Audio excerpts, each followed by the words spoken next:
Dan sekali lagi saya ingatkan, aparat pemerintah sangat menentukan. Penyelundupan dari luar ke dalam adalah membahayakan kedaulatan Indonesia. Tolong para profesor di pemerintah saya itu tolong kasih saya ya masukan. Nanti saya dibilang nggak ngerti hukum lagi. Gitu. Tapi kalau dia mengancam kehidupan rakyat Indonesia, kalau perlu kita tenggelamkan kapal-kapal itu.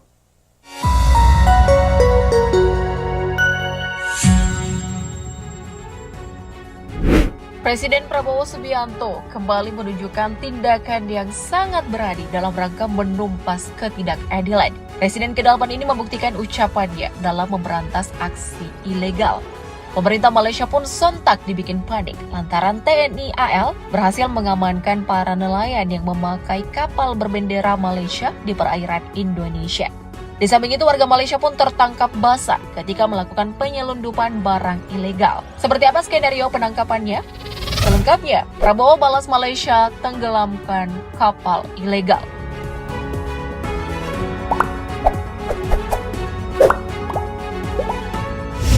Baru-baru ini TNI Angkatan Laut kembali memperlihatkan kemampuannya dalam mengamankan perairan Indonesia.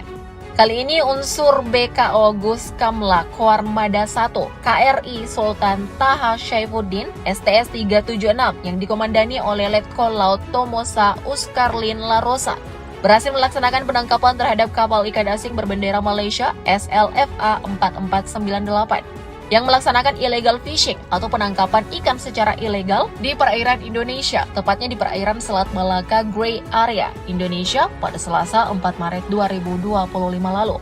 Dan diketahui KRI STS 376 yang sedang melaksanakan patroli di perairan tersebut mendeteksi keberadaan kapal SLFA 4498 yang sedang melaksanakan penangkapan ikan secara ilegal dan mencoba melarikan diri ke arah utara menuju perbatasan kedua negara. Meski sudah diberi peringatan dengan tembakan ke udara, kapal tersebut tetap tidak kooperatif, bahkan melakukan manuver yang sangat berbahaya sehingga terjadi tubrukan antara KRI STS 376 dengan kapal SLFA 4498. Akibat tubrukan tersebut, kapal SLFA 4498 mengalami kerusakan dan kebocoran.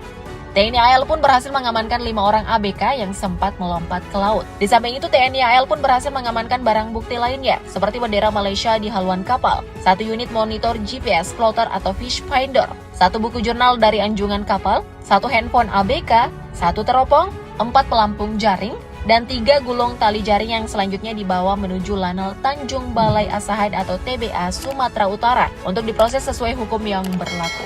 Untung ketangkap lah ya. Nah, sebelumnya Direktorat Kepolisian Air Bahar Kampolri juga menangkap kapal berbendera Malaysia di perairan Selat Malaka, Kepulauan Riau, yang diduga menangkap ikan secara ilegal atau illegal fishing.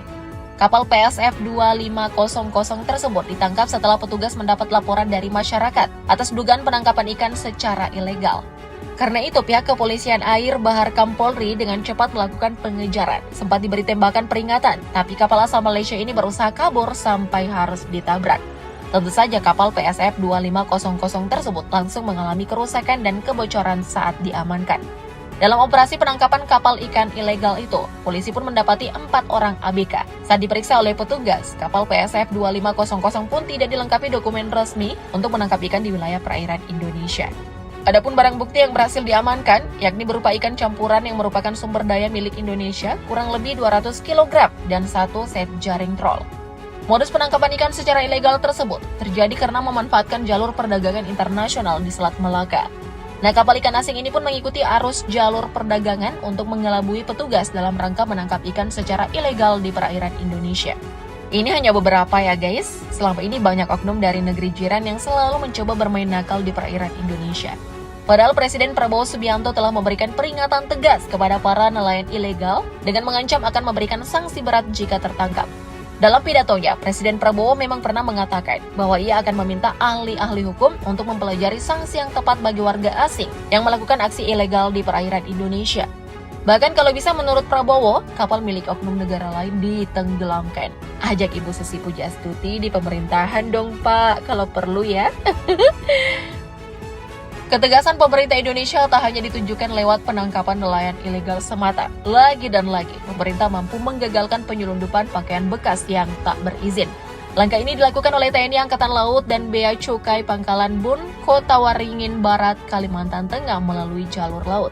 Nah, setelah ditelusuri ditemukan ratusan karung busana drifting yang dibawa masuk secara ilegal dari Malaysia. Diketahui pihak keamanan telah melakukan pemantauan intelijen sejak 27 Februari 2025 lalu. Setelah diselidiki dengan intensif, barang ilegal tersebut rencananya akan diedarkan ke Pulau Jawa untuk dijual dengan harga murah. Gagalnya penyelundupan pakaian bekas ball press sebanyak 167 karung tersebut membuat perekonomian negara kembali diselamatkan. Sebab Indonesia bisa mengamankan kerugian sekitar 1,3 miliar rupiah. Tak heran jika ucapan syukur langsung disampaikan oleh Mayor Laut Mahendra selaku Kepala Operasi. Pejabat militer ini menyebut jika Indonesia bakal merugi besar seandainya kasus ini tak berhasil diungkap. Di lain sisi, Komandan TNI Angkatan Laut ini mengaku aksi yang mereka lakukan juga sesuai dengan arahan Presiden Prabowo Subianto. Nah, sejauh ini jika kita lihat operasi terhadap barang ilegal menjadi bukti nyata komitmen TNI Angkatan Laut dalam mendukung asta-cita Presiden Prabowo dalam menindak tegas dan memberantas segala bentuk penyelundupan. Semoga saja aksi TNI AL tetap konsisten ya guys. Sekarang ini bisa dilihat bahwa ketegasan Presiden Prabowo Subianto makin membuat situasi di Malaysia memanas. Negeri jiran beberapa kali mendapatkan peringatan dari sang presiden. Sebut saja kala Presiden Prabowo menyampaikan kritik kerasnya kepada pemerintah Malaysia yang seringkali berbuat ulah. Bahkan peringatan ini sudah dilontarkan oleh Presiden Prabowo sejak dirinya masih menjabat sebagai Menteri Pertahanan.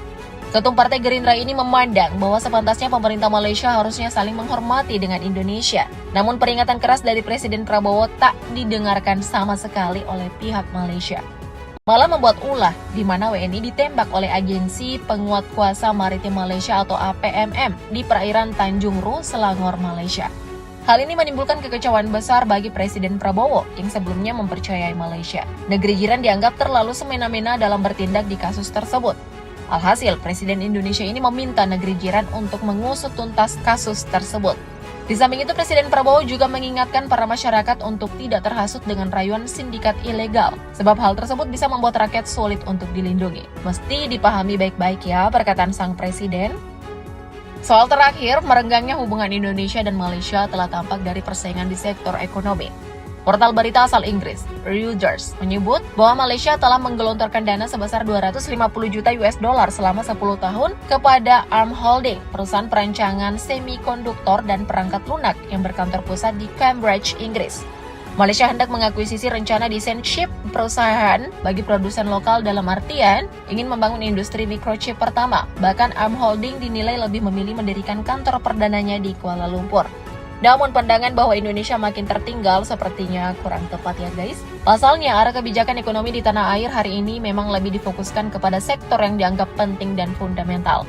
Di era Presiden Prabowo Subianto, ekonomi Indonesia melonjak berkat kebijakan di sektor mikro. Salah satu program unggulan sang presiden adalah program makan bergizi gratis yang sudah menjangkau 3 juta orang. Selain itu, pemerintah pun menggenjot program food estate yang tersebar di berbagai wilayah di Nusantara. Langkah tersebut bertujuan untuk mewujudkan swasembada pangan yang dicanangkan pemerintah pada tahun 2025 ini. Presiden Prabowo pun menegaskan bahwa kebijakan tersebut dirancang demi kesejahteraan warga agar tak ada lagi yang mengalami kelaparan. Sebab hanya dengan kemakmuran dan keadilan, Indonesia sesungguhnya dianggap merdeka. Nah, situasi tersebut justru berbanding terbalik di Malaysia. Mengutip laporan dari saluran TV Malaysia, yakni Astro Awani, negeri jiran kini menghadapi krisis pangan akibat terbatasnya rantai pasukan beras dalam negeri.